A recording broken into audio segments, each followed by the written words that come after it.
माघ मास महात्म्य 18वां अध्याय। बोले गुरु महाराज की जय। गुरुर् ब्रह्मा गुरुर्विष्णु गुरुर्देवो महेश्वरा, गुरुर साक्षात पार ब्रह्म तस्मै श्री गुरुवे नमः। बोले गणेश जी महाराज की जय।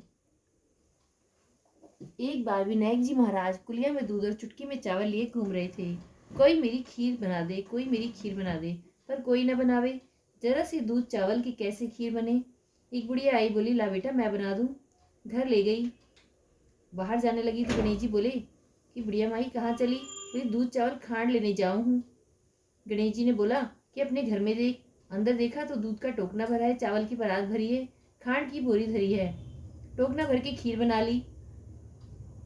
जब खीर पूरी बन गई तो गणेश जी से बुढ़िया बोली, क्या बेटा जीम ले। गणेश जी बोले कि मैंने तो जीम ली। बोली कब जीमी। जब तेरी बहू ने खाई। बोली बहू तेने खीर झूठी कर दी। बोली हाँ जी, खीर निकल रही थी, मैंने विनायक बाबा का चीटा लगा के खा ली। गणेश जी से बुढ़िया बोली कि अब मैं क्या करूं। बोले खा ले और बांट दे। बुढ़िया खीर बांटने लगे तो दुनिया में चर्चा होने लगी, कल तक तो ये भूखी मरती थी, आज खीर कैसे बांट रही है। झोपड़ी को लात मारी महल हो गए। गणेश जी महाराज जी जैसे बुढ़िया माई के दुख दरिद्र दूर करे, ऐसे हम सबके करना। कहते सुनते हुंकारा भरने वालों के करना। बोली गणेश जी महाराज की जय। माघ मास महात्म्य 18वां अध्याय। श्री वशिष्ठ जी कहने लगे कि हे राजन, मैंने दत्तात्रेय जी द्वारा कहा गया माघ मास महात्म्य कहा। अब माघ मास के स्नान का फल सुनो। हे परम तप, माघ स्नान सब यज्ञों व्रतों काज्यों तपों और तपों का फल देने वाला है। माघ मास में स्नान करने वाले स्वयं तो स्वर्ग में जाते ही हैं, उनके माता पिता और दोनों कुलों के भी स्वर्ग प्राप्त होता है।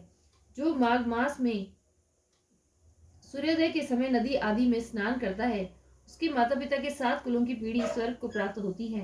माघ मास में स्नान करने वाले दुराचारी और कुकर्मी मनुष्य भी पापों से मुक्त हो जाते हैं, और इस मास में हरि का पूजन करने वाले पाप समुदाय से छूटकर भगवान के सदृश शरीर वाले हो जाते हैं।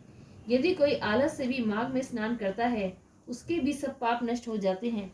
जैसे गंधर्व कन्याएं राजा के श्राप से भयंकर कल को भोगती हुई लोमश ऋषि के वचन से माघ में स्नान करने से पापों से छूट गई। यह वार्ता सुनकर राजा दिलीप विनय से पूछने लगे, हे गुरुदेव, ये कन्याएं किसकी थी, उनको कब और कैसे श्राप मिला, उनके नाम क्या थे, ऋषि के वाक्य से कैसे श्राप मुक्त हुई और उन्हें कहां पर स्नान किया। आप विस्तार पूर्वक सब कथा कहिए। वशिष्ठ जी कहने लगे कि हे राजा, जैसे अरणि से स्वयं अग्नि उत्पन्न होती है, वैसे ही यह कथा धर्म और संतान उत्पन्न करती है। हे राजन, सुख संगीत नामक गंधर्व की कन्या का नाम विमोहिनी था। सुशीला तथा स्वर वेदी की सुसंबरा, चंद्रकांत की सुतारा तथा सुप्रभा की कन्या चंद्रका, ये 5 सब समान आयु वाली तथा चंद्रमा के समान कांति वाली सुंदर थी। जैसे रात्रि को चंद्रमा शोभायमान होता है, वैसे ही पुष्प की कलियों से समान खिली हुई यह अप्सराएं थी। ऊंचे पयोधर वाली पद्मिनी वैशाख मास की कामिनी यौवन दिखाती हुई, नवीन पत्तों वाली लता के सदृश गोरे रंग, सोने के सदृश चमकती हुई और सोने के अलंकारों से सुशोभित, सुंदर वस्त्र धारण किए हुए, अनेक प्रकार के गाने और वीणा अथा बांसुरी तथा दूसरी बाजे बजाने में प्रवीण और ताल स्वर तथा नृत्य कला में निपुण थी। इस प्रकार वे कन्याएं क्रीड़ा करती हुई कुबेर के स्थान में विचरती थी। एक समय कौतुकवश माघ मास में एक वन से दूसरे वन में विचरती हुई मंदिर के पुष्प तोड़कर सरोवर पर गौरी पूजा करने के लिए गई।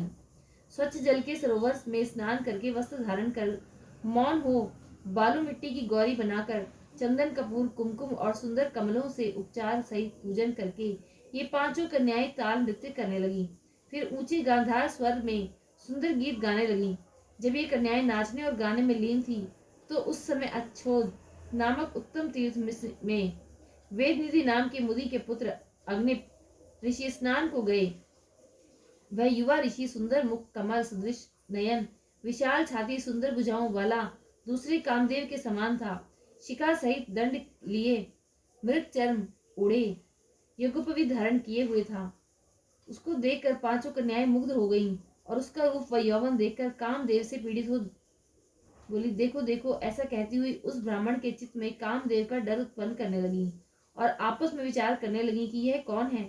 रति रहित होने से कामदेव नहीं और एक होने से अश्विनी कुमार नहीं, यह कोई गंधर्व या किन्नर या काम रूप धारण कर कोई सिद्ध या किसी ऋषि का श्रेष्ठ पुत्र या मनुष्य है। कोई भी हो, ब्रह्मा जी ने इसको हमारे लिए बनाया है। जैसे पूर्व कर्म के प्रभाव से संपत्ति प्राप्त होती है, वैसे ही गौरी जी ने हम कुमारियों के लिए श्रेष्ठ वर दिया है। और आपस में यह तुम्हारा वर है, यह मेरा अथवा सबका, ऐसा कहने लगी। जिस समय उस ऋषि पुत्र ने अपनी मध्याह्न की क्रिया करके ऐसे वचन सुने तो वह सोचने लगा कि यह तो बड़ी ही समस्या उत्पन्न हो गई। ब्रह्मा विष्णु महेश आदि देवता तथा बड़े योगीश्वर भी स्त्रियों से के भ्रमजाल से मोहित हो गए हैं। इनके तीक्ष्ण बाणों से किसका मन रूपी हिरण घायल नहीं हो सकता। जब तक नीति और बुद्धि रहती है तब तक पाप से भय रहता है। जब तक की गंभीरता रहती है, यम विधि का पालन होता है, तब तक मनुष्य स्त्रियों के काम रूपी बाणों से बिंदा नहीं जाता। ये मुझे उन्मत्त और मुग्ध कर रही हैं। किन गुणों से धर्म की रक्षा हो सकती है? स्त्रियों के मांस रक्त मल मूत्र से बने घृणित और अशुद्ध शरीर में कामी लोग ही सुंदरता की कल्पना करके रमण कर सकते हैं। शुद्ध बुद्ध वाले महात्माओं ने स्त्रियों के पास रहना कष्टकारक कहा है। जो जब तक यह पास आए घर चले जाना चाहिए। अतः जब तक वह उसके पास आई, वह योग बल के द्वारा अंतर ध्यान हो गया। ऋषि पुत्र के ऐसे अद्भुत कर्म को देखकर वह चकित होकर डरी हुई चारों ओर देखने लगी और आपस में कहने लगी कि यह क्या इंद्रजाल था जो देखते देखते विलीन हो गया। और विरह की अग्नि में जलने लगी और कहने लगी कि हे कांत, तुम हमको छोड़कर कहाँ चले गए? कहा तुम क्या तुमको ब्रह्मा ने हमको विरह रूपी अग्नि में जलाने के लिए बनाया था? क्या तुम्हारा चित्त दया रहित है जो हमारा चित्त दुखाकर चले गए? क्या तुमको हमारा विश्वास नहीं? क्या तुमको कोई मायावी हो? बिना किसी अपराध के हम लोगों पर क्यों क्रोध करते हो? तुम्हारे बिना हम नहीं जिएंगी। जहां पर आप गए हो हमें वहीं शीघ्र ले चलो। हमारा संताप हरो, हमें दर्शन दो। सज्जन लोग किसी का नाश नहीं देखते।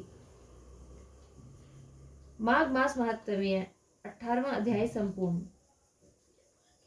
विष्णु भगवान की जय। लक्ष्मी माता की जय।